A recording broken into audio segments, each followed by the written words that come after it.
What's up la team couture, bienvenue sur ma chaîne Kenzie Couture. Pour apprendre à coudre sans en découdre, c'est avec Kenzie Couture. Dans cette vidéo, nous allons voir comment coudre un kimono vraiment basique, ultra basique, taille standard. Mais avant d'enchaîner, je m'excuse, je vais pas pouvoir le faire avec vous en direct, donc ce sera juste un tuto explicatif avec un petit plan de coupe. Parce que là, j'ai mon atelier en plein chantier.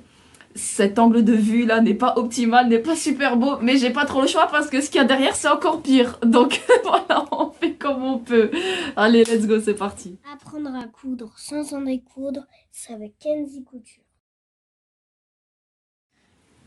Donc, comme je vous ai dit, nous allons voir comment couper vraiment de la manière la plus simple qui soit, donc accessible à tous les niveaux de couture, un kimono.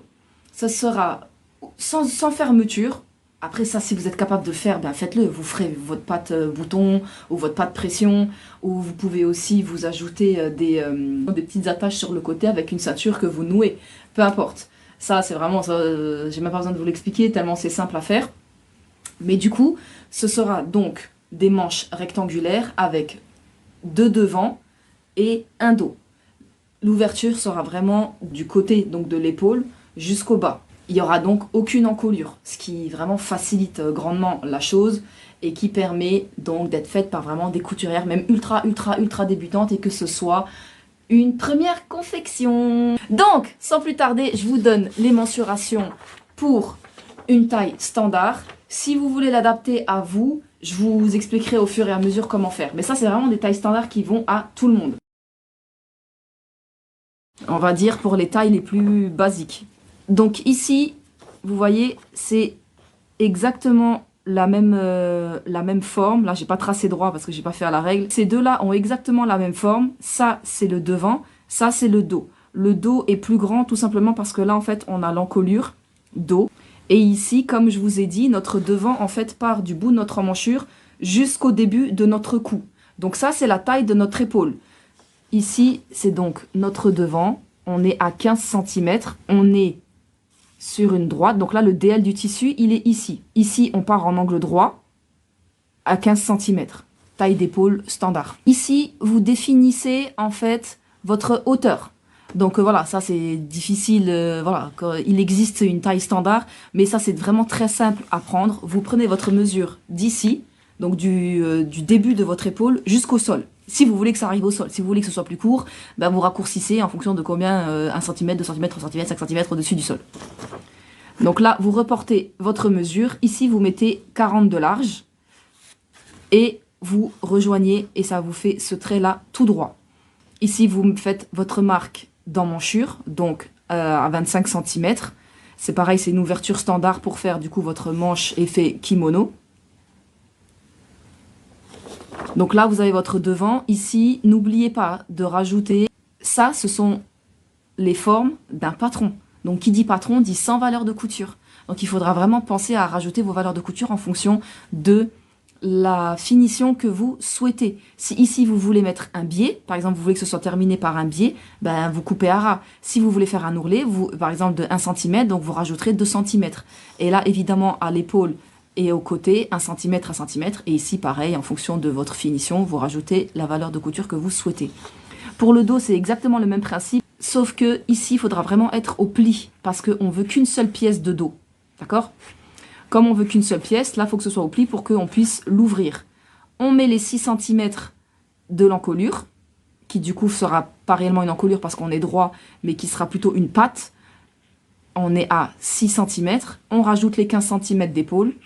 Pareil, ici, on rajoute notre mesure, donc au niveau de notre haut d'encolure. Et là, ce sera vraiment positionné au niveau de la boule que l'on a en haut de notre colonne vertébrale. Hop, jusqu'au sol. Et si devant, vous avez mis 1 cm en moins que le sol, par exemple, ici aussi, vous enlevez votre centimètre. Et on met 40 cm. Je ne sais pas pourquoi j'ai écrit 41, mais c'est 40 pour faire quelque chose d'égal, d'accord? On trace notre oblique, on met notre repère d'emmanchure à 25 cm et là on trace notre manche. Vraiment, c'est tout simple. La moyenne d'une longueur de manche, c'est 63 cm. Et là, on reste pareil sur toute la longueur. Et ça vous fera des manches kimono, du coup, d'une ouverture de 25. Là, vous avez le choix. Vous pouvez vous mettre dans cette hauteur-là au pli pour que du coup il n'y ait qu'une seule couture, ou alors dans ce cas-là vous en avez deux, c'est vous qui voyez, ou dans tous les cas votre couture devra absolument correspondre à votre couture d'épaule. Si ce n'est pas le cas, que vous mettez au pli donc, et que donc il n'y a pas de couture, faites bien un petit repère lorsque vous tracez de où est le milieu de votre manche pour le faire correspondre au haut de votre épaule. Ça pourra sembler rien de plus simple. Vous faites votre finition milieu-devant. Vous assemblez au niveau des épaules votre dos et devant. Vous surjetez tout le long pour qu'il y ait aussi un surjet ici. Et là, en fait, vous allez faire votre patte dos pour que ce soit propre. Et comme ça ajoutera une certaine tenue à votre encolure pour éviter que ça bouge dans tous les sens. J'ai fait un tuto là-dessus. Il faudra juste prendre la partie patte du coup. C'est-à-dire que quand on bascule sur le dos, par exemple. Ou sinon, si vous voulez pas mettre une patte renforcée thermocollée, vous pouvez aussi... Soit, il y a des personnes qui font ça, moi je suis pas très fan de ce genre de finition, mais vous pouvez juste plaquer en rempli, pour pas qu'elle se relève quand vous le portez. Ou sinon, vous pouvez plaquer un biais en fait. Vraiment, comme vous ferez dans ce tuto-là, avec votre pâte d'eau, qui fait un effet parmenture et donc propre, vous faites la même chose sauf avec un biais. Une fois que du coup, tout est géré au niveau de l'ouverture, de la finition d'encolure et d'épaule, vous assemblez vos manches. Évidemment, si vous avez fait le choix là de ne pas mettre au pli, donc dans le sens du DL, hein, toujours très important, hein, respectez bien le DL. Là, le DL, il est dans ce sens de la manche. Vous faites d'abord votre couture manche pour qu'on puisse l'ouvrir et que donc votre devant de manche et votre dos de manche soient assemblés. Si maintenant il y a juste à l'ouvrir, vous l'ouvrez, vous assemblez en respectant bien vos repères. Vous repliez endroit contre endroit. Du coup, vous avez déjà votre manche d'assemblée. Vous surjetez, évidemment, j'ai oublié de le dire. Ou si vous n'avez pas de surjeteuse, vous faites un point zigzag. Vous repliez devant sur devant et vous assemblez votre manche avec votre côté en même temps. Avant de surjeter, il faudra cranter au niveau de la jonction manche-côté. Parce que sinon, quand vous allez retourner, ça va faire une espèce de petite tension comme ça. Et quand vous surjetez ou faites votre point zigzag, vous séparez les deux crans. Et après, soit vous arrivez à le faire à la machine pour rejoindre jusque là où ça a été cranté et vous suivez bien pour qu'il n'y ait pas de tissu à vif. Soit vous faites un petit point à la main pour... Déjà, ça renforcera. Et ça permettra au cran de se placer comme il veut. Mais aussi, ça permettra de finir le tissu pour pas qu'il ne s'effiloche.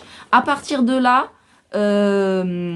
soit vous faites votre essayage pour votre ourlet du bas pour le régler, soit vous avez déjà fait, comme je l'ai déjà expliqué dans cette vidéo, comment faire sa abaya sur mesure en fonction de nos mesures. Cet essayage vous permettra aussi de checker vous au niveau du bras si ça vous correspond, si ça vous correspond pas, etc.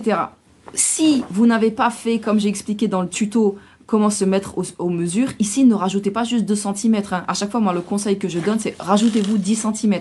Comme ça, vous avez une certaine largeur. Comme ça, vous avez une certaine largesse pour pouvoir agir lors de votre essayage et réajuster. Il vaut mieux toujours avoir plus de tissu que moins. Moins, c'est compliqué. Plus, c'est gérable. Une fois que vous avez défini votre ligne, ça vous correspond, c'est validé. Vous faites votre ourlet ou la finition que vous avez choisie. Et c'est terminé. Donc ça, c'est vraiment le kimono de base, que vous pouvez par la suite agrémenter avec des merceries, que vous pouvez complexifier en ajoutant par exemple des finitions de ce type élastique, soit ici, soit au bout. Vous pouvez aussi complexifier avec des ajouts, avec un ajout de fermeture. J'espère que ce tuto vous aura été utile et qu'il aura été clair. Vraiment, n'ayez pas peur, lancez-vous car ce sont vraiment des formes ultra basiques. Gardez bien ici vos angles droits. Vraiment, ici angle droit, ici angle droit, ici angle droit, ici angle droit. C'est la base, c'est de la géométrie pure en fait. Sincèrement, c'est de la géométrie pure. Donc lancez-vous à taille standard. Si vous êtes entre du 36 jusqu'au 42, ça ira. Ensuite, après le 44, il faudrait que j'ai la personne en face de moi par rapport à ses mesures. Est-ce que c'est bon? Est-ce que c'est pas bon? Donc voilà, c'est tout pour moi pour aujourd'hui. J'espère que ce tuto t'aura plu. Si tu connais quelqu'un à qui pourrait être bénéfique, n'hésite pas à le partager. Bye!